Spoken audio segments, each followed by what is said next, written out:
Hello, good morning. ఏం చేస్తున్నారు అందరూ? వర్షం వస్తుంది కదా అండి, అందుకోసమని నేను స్పెషల్గా ఈరోజు మా టిఫిన్ మసాలా వడ చేస్తున్నాను. దానికోసం ఇదిగో ఒక గ్లాస్ శనగపప్పు, కొద్దిగా మినపప్పు, రెండు ఇలా ఒక 4 hours నానబెట్టుకోవాలి. నానబెట్టుకొని మొత్తం నీళ్ళు వంపేసాను.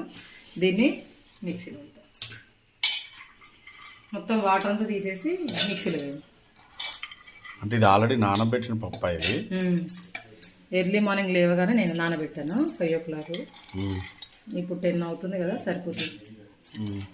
అందుకోసము ఇదిగో దీన్ని ఇప్పుడు మిక్సీ పెట్టాలి.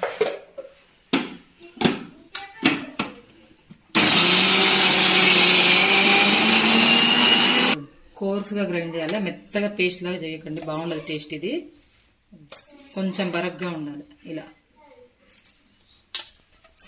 ఇదిగో ఇలా బరగ్గా గ్రైండ్ చేసిన తర్వాత కొద్దిగా సాల్ట్, జీలకర్ర, సన్నగా తరిగిన అల్లం, కరివేపాకు, కొత్తిమీర, సన్నగా తరిగిన పచ్చిమిర్చి, లాస్ట్ ఫైనల్ సన్నగా తరిగిన ఆనియన్స్, ఇవన్నీ వేసి మంచిగా కలుపుకోవాలి.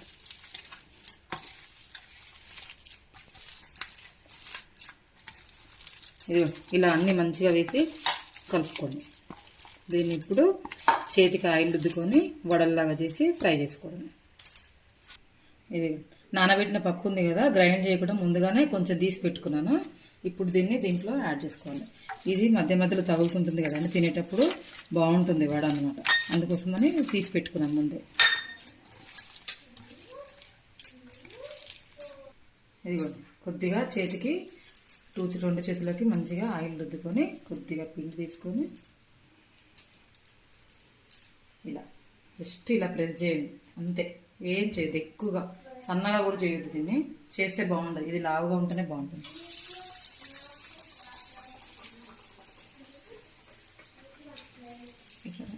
అంతే, ఇది ఒక్కొక్కటి ఇలా చేసుకుంటూ ఆయిల్లో డీప్ ఫ్రై చేసుకోవడం అండి. చాలా బాగుంటుంది టేస్ట్ మాత్రం. వర్షం వస్తుంది కదా అండి, వేడి వేడిగా ఉండాలనేసి ఇవాళ సండే అని ఇలా వడలు చేస్తున్నాను. మీరేం చేసుకున్నారు టిఫిన్ కామెంట్ చేయండి నాకు.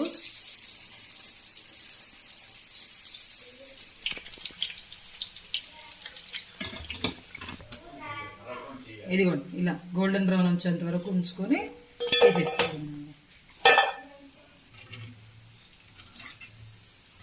సేమ్ ప్రాసెస్ ఇలా అన్నీ చేసుకోవడమే వడలన్నీ. చాలా బాగుంటుందండి టేస్ట్.